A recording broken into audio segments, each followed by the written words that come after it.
Welcome back. వ్యభిచార ఆరోపణలతో 2 నెలలు రెస్క్యూ హోంలో గడిపిన నటి శ్వేతా బసు ప్రసాద్ ముంబైకి చేరుకున్నారు. తన తల్లిదండ్రులతో కలిసి ఉంటున్న శ్వేతా బసు ఈ ఘటనపై తొలిసారి నోరు విప్పింది.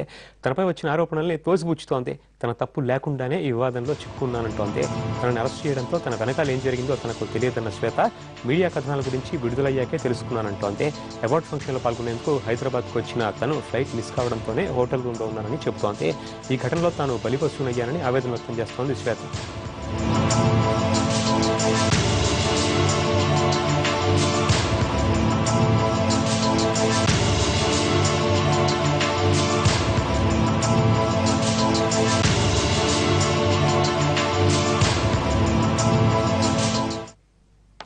ఈ వ్యవహారంలో తన తప్పు ఉందో లేదో తెలుసుకోకుండానే మీడియా దోషిగా నిలబెట్టిందంటోంది శ్వేతా బసు. ఈ ఎపిసోడ్ తనపై ఎలాంటి ప్రభావం చూపించలేదని, నిజం తన వైపే ఉందని అంటోంది. దాని గురించి ఆలోచించడం అనవసరం అంటూనే జీవితం ఇప్పుడే చాలా ఆనందంగా, ఆశాజనకంగా ఉందని చెబుతోంది.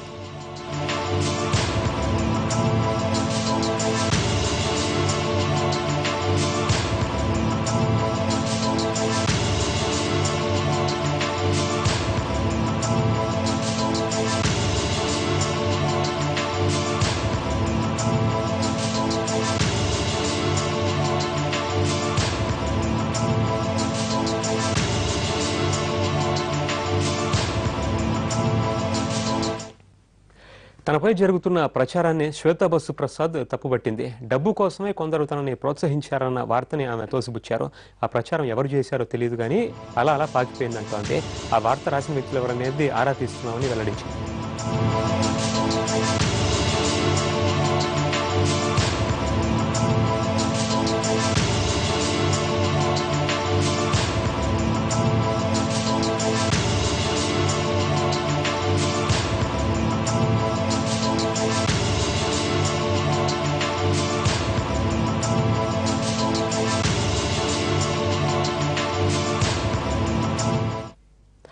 రెండు నెలల పాటు ఎవరితోనూ మాట్లాడలేదని, అటువంటిప్పుడు మీడియాతో ఎలా మాట్లాడతానని శ్వేత ప్రశ్నించింది. తన ఇమేజ్ని డ్యామేజ్ చేసేందుకు ఇలాంటి ఆరోపణలు చేశారని వ్యాఖ్యానించింది.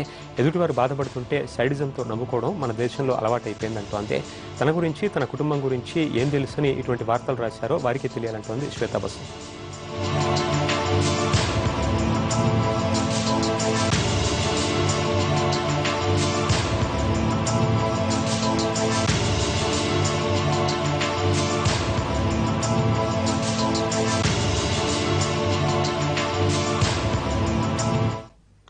తల్లిదండ్రులు అండగా నిలవబట్టే తానంత ధైర్యంగా ఉన్నానంటోంది శ్వేత. రెస్క్యూ హోంలో ఉన్నప్పుడు తన తాతగారు చనిపోయారని ఆవేదన వ్యక్తం చేసింది. అంత్యక్రియలకి హాజరు కాలేదన్న బాధ జీవితాంతం వెంటాడుతుందని వాపోయింది. డబ్బు కోసమే వ్యభిచారం అన్న వార్తలతో తాతగారు కుంగిపోయారని తెలిపింది. తన తల్లి కోర్టుల చుట్టూ తిరిగారని, తనతో మాట్లాడేందుకు కూడా ఆమెని అనుమతించలేదంటున్నారు శ్వేత.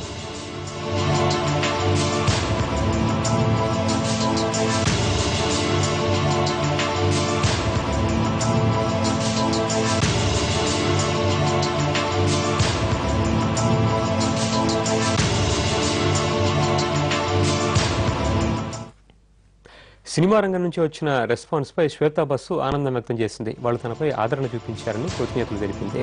హన్సల్ మెహతా నుంచి తనకు ఎటువంటి పిలుపు రాలేదంటే, సానుభూతితో వచ్చే అవకాశాలు కాకుండా తన ప్రతిభ చూసి అవకాశాలు ఇవ్వాలంటోంది నటి శ్వేతా బసు ప్రసాద్.